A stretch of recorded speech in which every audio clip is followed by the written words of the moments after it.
Prompto is a rather interesting character within the Final Fantasy XV universe, as although he's very bubbly and cheerful on the surface, he's had to deal with a ton of stuff throughout his life. Some of this was shown in Brotherhood, where we see a very different Prompto to the one we end up seeing in the game, but there are also quite a few moments within the game itself where we see another side of Prompto, and it's these moments that highlight just how fragile he is. But before we start talking about those moments specifically, I'm going to throw a spoiler warning right here for those who haven't got far enough into the game to encounter much of this, because some of it is quite unexpected. Anyway, so yeah, now that we're in the spoiler zone, there is of course the big reveal that Prompto wasn't born in Lucis and was instead born in Niflheim to Vestal, their chief scientist.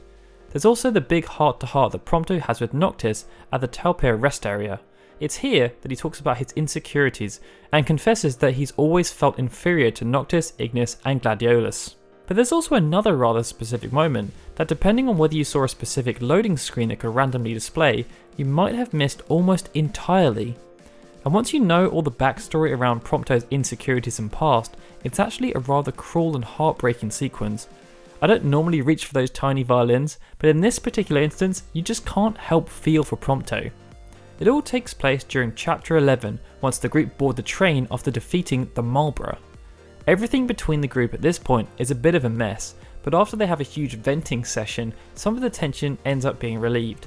Soon after, Ignis and Gladiolus go to speak to someone on the train about some weird phenomena that they've been noticing, but Noctis then gets stuck in a phenomena of his own. Time stands still and he's confronted by Ardyn, or is he? I'll admit, the first time I played this through, I didn't see anything beyond the picture that was being painted in front of me. I believe that Ardyn was the one talking to Noctis. I mean, it makes sense. Who else would have the ability to freeze time? Given how kooky he had been throughout the game, often speaking and acting in quite a quizzical way, his speech also didn't seem all that odd to me. Even when he calls Noctis dude, it felt like he was more mocking Noctis as opposed to anything else.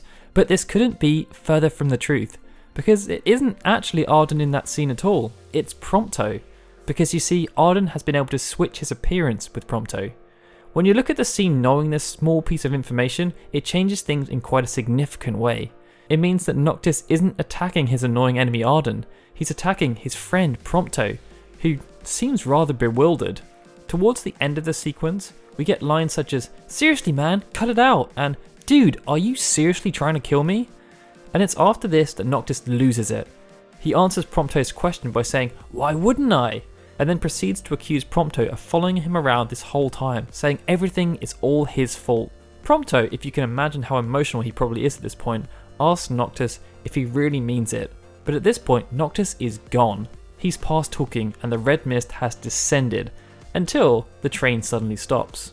When Noctis wakes up, he's actually done so by Prompto, who was of course right there with him. Now, one of the things that threw me off at this point was the fact that Prompto, although perhaps more toned down than normal, didn't act all too shaken up. He does note that there's some weird stuff going on, so probably gave Noctis the benefit of the doubt. Besides, they have more pressing concerns as demons are attacking the train.